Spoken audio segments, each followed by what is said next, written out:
Ron, store. Don't we want to do this first? We'll come back.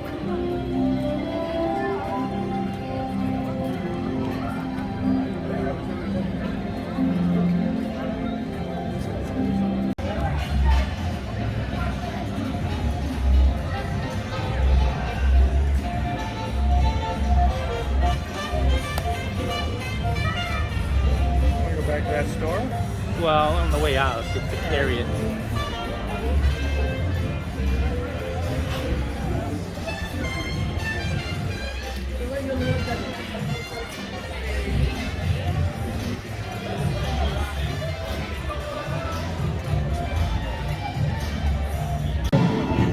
Hey everybody, are you ready to go?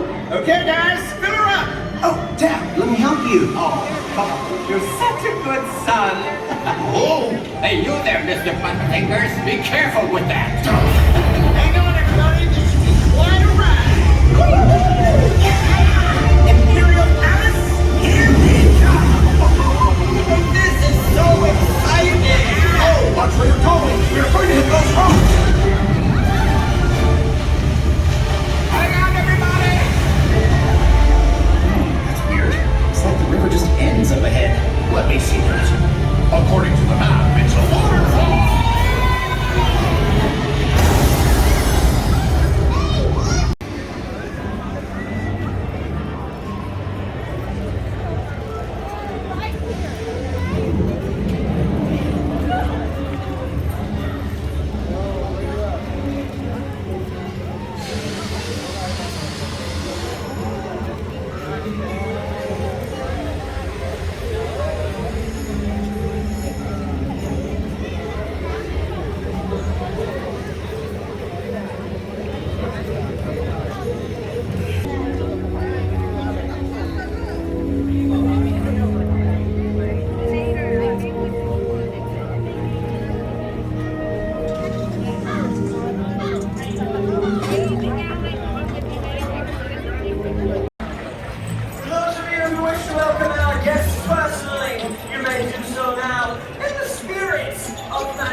You won't eat anything there.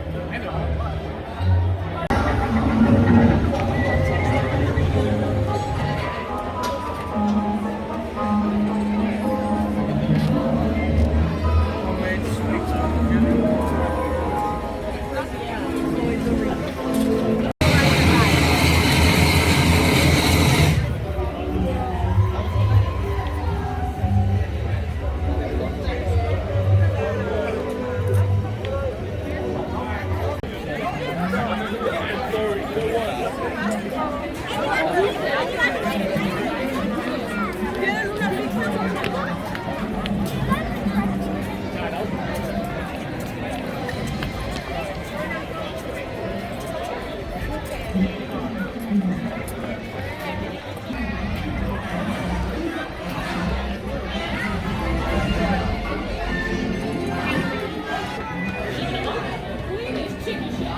chicken tenders there.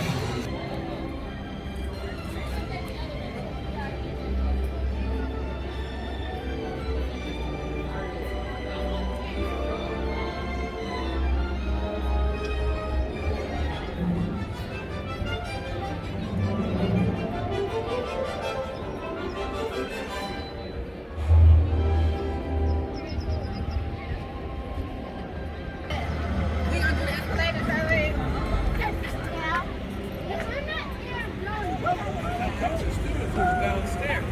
But you gotta get through that door here. The bottle will be seen wrong next time. Please approach your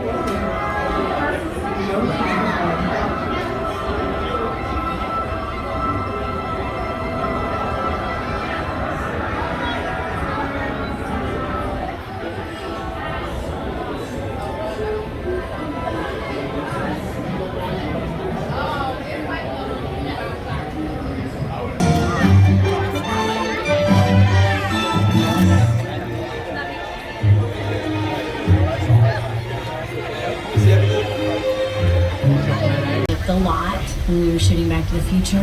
Being here brings me back in time, I'll tell you that. The tram would come through, the tourists would see Michael J. Fox, and they're taking a camera snap. So one day, Michael J. Fox had his own camera, and every time the tourists came through snapping their pictures, he ran out and he started taking pictures of them.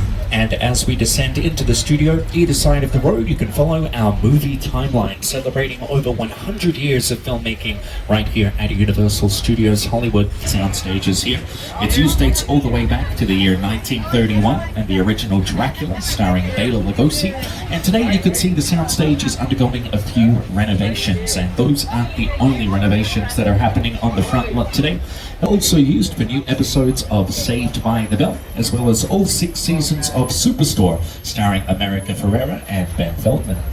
I know it's hot in here, but let's have some patience for one another. Yeah, you know, the heat makes us fall. Jurassic Park, where the Brachiosaurus sneezes on the children as they're hiding up the tree with Alan Grant, portrayed by Sam Neill. It was the Queen's throne room in Snow White and the Huntsman, starring Charlize Theron, and the NASA control room in Apollo 13, directed by Ron Howard. Point 10, down the left-hand side of this street are buildings that we refer to as the bungalows, and the bungalows are production offices for some of the biggest names in Hollywood: writers, directors, producers, production companies, anybody with a project in development with NBC Universal. That includes both Illumination Entertainment and Bluegrass Films. They made Ted and Ted 2, hence why we have Ted waving out the front of the bungalows. We also have offices for working title films as well as Blumhouse Pictures. They make horror films like Happy Death Day and most recently Halloween Kills, starring Jamie Lee Curtis. We also have offices for specific creatives like Mark Platt. His office is coming up down the alleyway ahead on the left-hand square of Hill Valley. And the iconic clock tower still stands here to this day. It's over to the left-hand side. These days it's decorated a little bit differently as a city hall building, as we don't want it to be too recognizable when we film other productions here from Back to the Future. Most recently, the area was used for the newest season of Rutherford Falls, but here on your screens is the cast and crew of Back to the Future to tell us a little bit more about the area. It was actually the back lot of Courthouse Square that inspired the entire climax to Back to the Future. I had scenes up at the clock tower on that ledge. There was a ledge about that wide, and I was standing inside looking at the ledge, and I already had vertigo. I just thought there's no way in the world, no way I'm going to stand on that. I was up there for quite a while. In feature films, including the Fast and the Furious franchise, Captain America, The First Avenger, The Amazing Spider-Man 1 and 2, starring Andrew Garfield and Emma Stone, and even Sam Raimi's original Spider-Man trilogy, starring Tobey Maguire and Kirsten Dunst. And here to tell us a little bit more about the street is a New York City native and our co-host, Jimmy Fallon. Hey everyone, welcome to New York! I got my start right here in New York on Saturday Night Live. This is actually my old neighborhood. Once got mugged over there. An old woman. Tough lady. This is my favorite hot dog guy. Hey, buddy. How's it going? Remember me? No. Just like the old times. Gotta love New York City. Hey! I'm walking here! I'm a filmmaker. I like films that just take you away from your real life and sweep you up an adventure. Kong literally does that. I mean, you're on board the ship, you're sailing to a lost island, you're encountering monsters and creatures from, prehistoric times. So I was thrilled when Universal invited me back to Skull Island, and it's great to have you along for the ride. Now, we have created this 3D immersive experience, so you're going to have your glasses ready. Don't put them on. Keep an eye out for King Kong.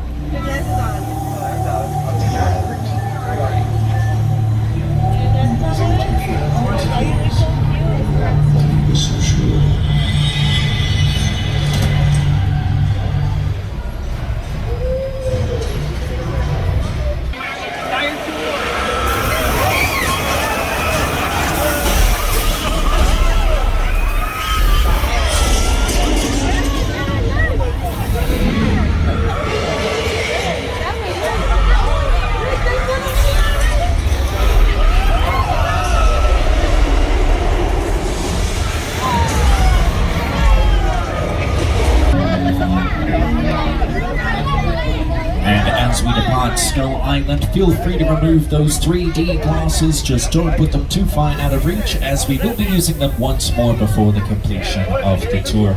The King Kong 360 3D was projected onto some of the largest IMAX screens in the entire world, standing over 40 feet high and more than 180 feet long.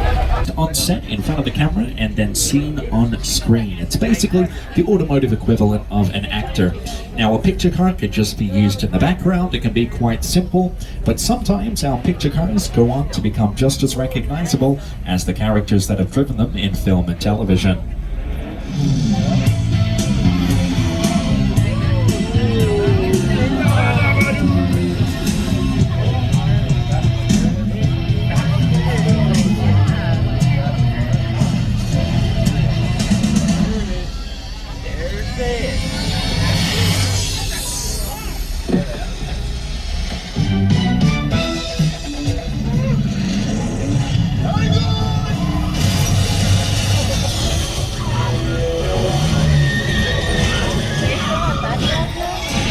Are not an uncommon occurrence here in Jurassic Park.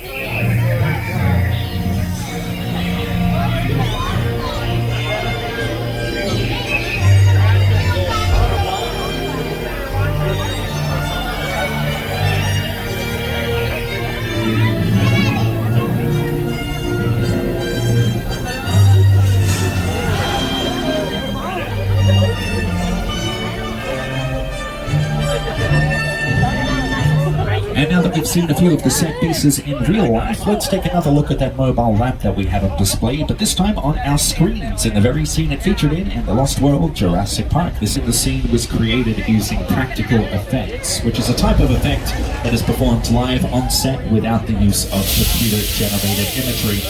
We're actually going to see some similar practical weather effects today, right now on our left-hand side on this group of set pieces that is named Old Mexico. Basically, this is how we make it rain in the movies. And this rain is created by a series of hidden sprinkler systems that is interwoven throughout the tops of the buildings and the tops of the trees. We make sure the sprinklers are aimed into the air so the water can shoot up and then fall to the ground as naturally as possible. If we want the rain to go a particular direction, instead of pointing the sprinklers that way, we tend to use huge fans to blow it in the direction we want. But all of this heavy rain does make the area prone to some flash flooding, so just to be on the safe side, remain seated and keep an eye out on the left-hand side.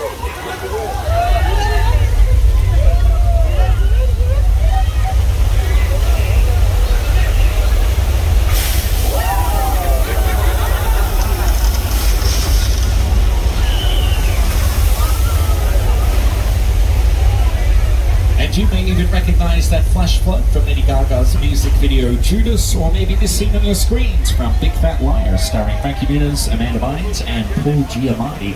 Throughout history, some of the most famous cowboys and cowgirls in Hollywood have moseyed up and down these roads, and more recently they've been used for films like Quentin Tarantino's latest feature film, Once Upon a Time in Hollywood, starring Margot Robbie, Brad Pitt, and Leonardo DiCaprio, as well as HBO Max's Call of the Wild, starring Harrison Ford.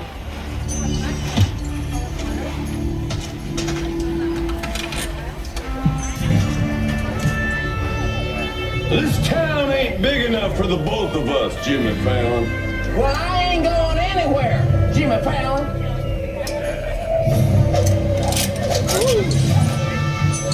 Now look here. this tramp don't want no trouble. Is named Little Europe, and the reason we name it Little Europe is because traditionally here at the studio from the 1920s through to the 1950s they were used as European locations in our classic monster movies like Dracula, Frankenstein, The Wolfman and The Mummy.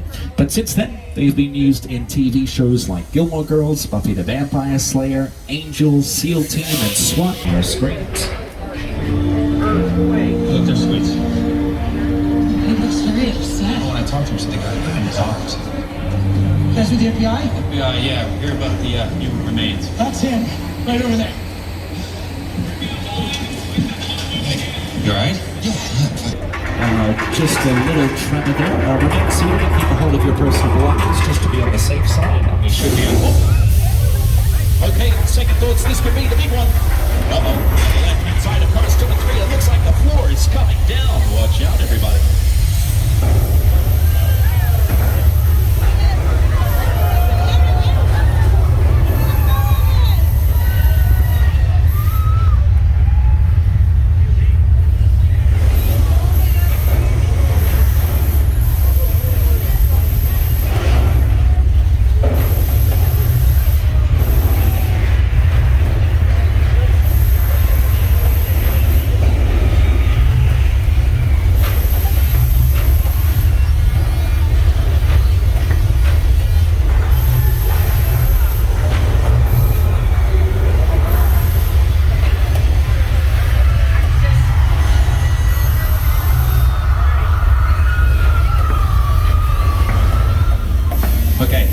Worst of it is over, but at least we didn't get wet.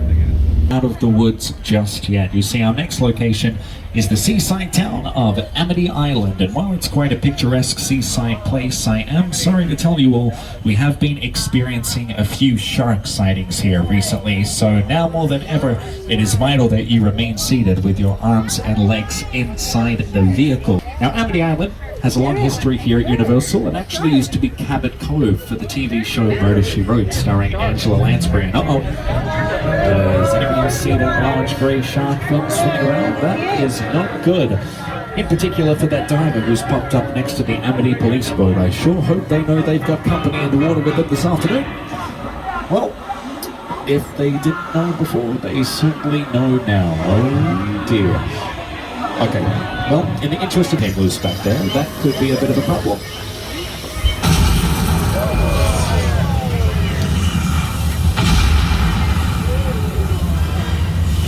Well, I think we're gonna need a bigger tram.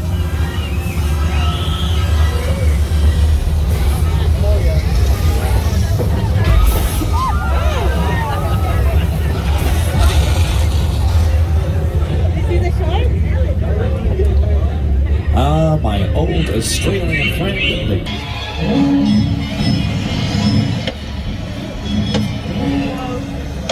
Now, on the set of Jaws, Steven Spielberg named the mechanical shark Bruce after his lawyer at the time of filming. And if you've seen Finding Nemo, you may recall that film also features a great white shark named Bruce. The Disney animators specifically named theirs after the one used on the set of Jaws. And while our mechanical shark here at the studio worked quite well today, unfortunately the same cannot be said for the one used in the movie. It malfunctioned so frequently that filming was delayed for over 100 days. That's a much maligned shark. The shark was frustrating. It didn't really work all the time. It didn't work hardly at all. Wherever you were on the island, you could hear the radio links. They were always saying, the shark is not working. Repeat, the shark is not working. We just waited around. We just waited and waited and waited. The shark worked well enough for a while there and everything was all fine. So I really owe the shark a lot.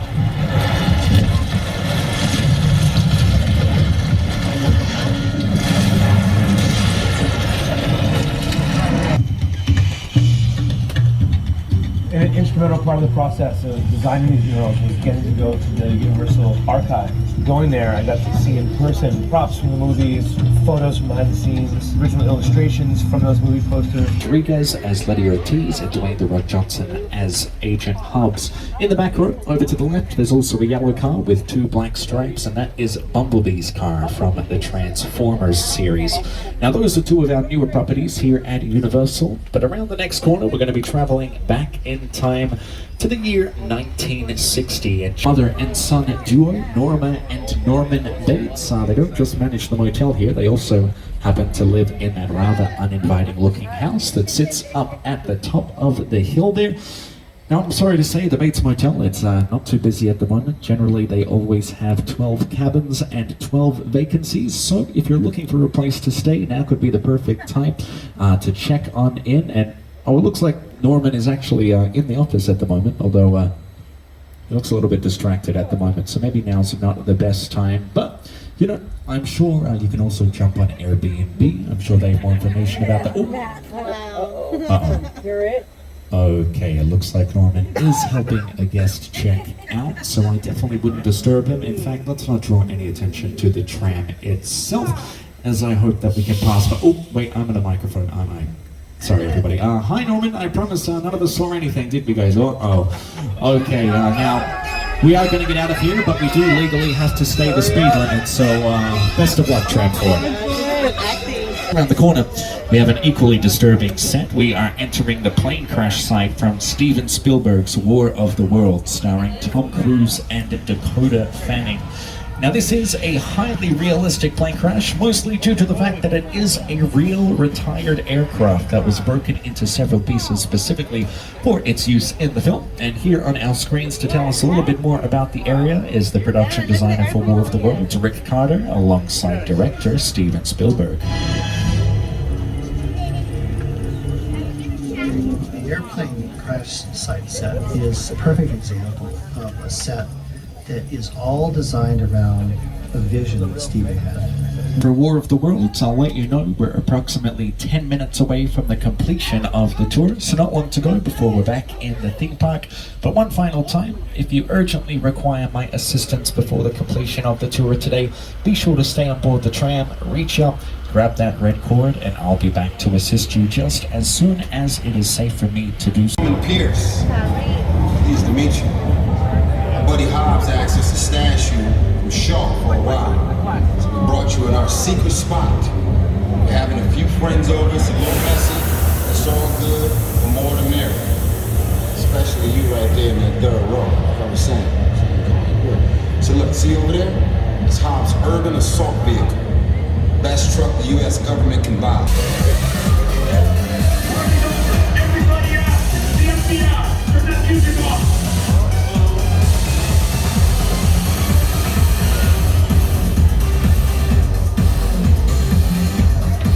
Now what's happening? Let's go, Cookie Puss! You got an ugly suit on, man. It's cheap. Somebody out there really pissed off Shaw. It's gonna get ugly fast. Yeah, don't worry. Lucky for you, our whole family will protect you.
Looking up some mountains. That awareness is so crucial in developing a relationship with rock or dinosaurs. So you just think she wasn't seeing that?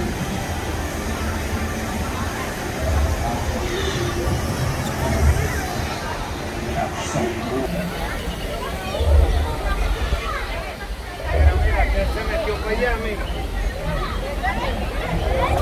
Great afternoon, folks. How are you, ma'am? Oh, this is awesome. You brought a little dinosaur with you. Look at how Blue is investigating and see if that's a real dinosaur and if it's going to react to her. Amazing. How are you, sir? Okay, calm down around the dinosaur, please.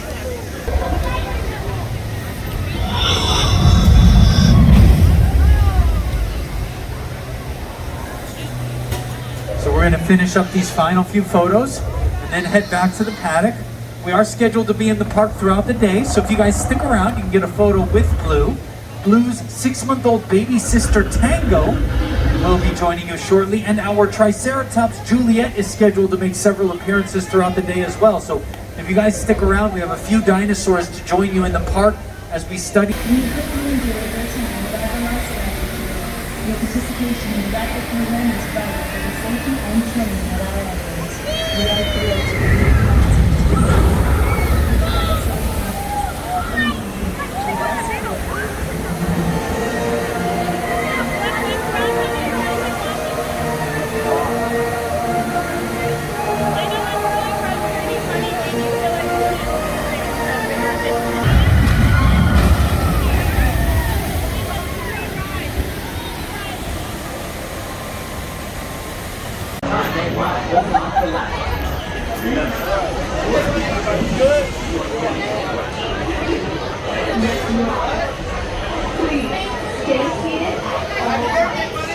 make sure your personal belongings are safely stored, including masks. Personal belongings are safely stored,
didn't get wet, except for little.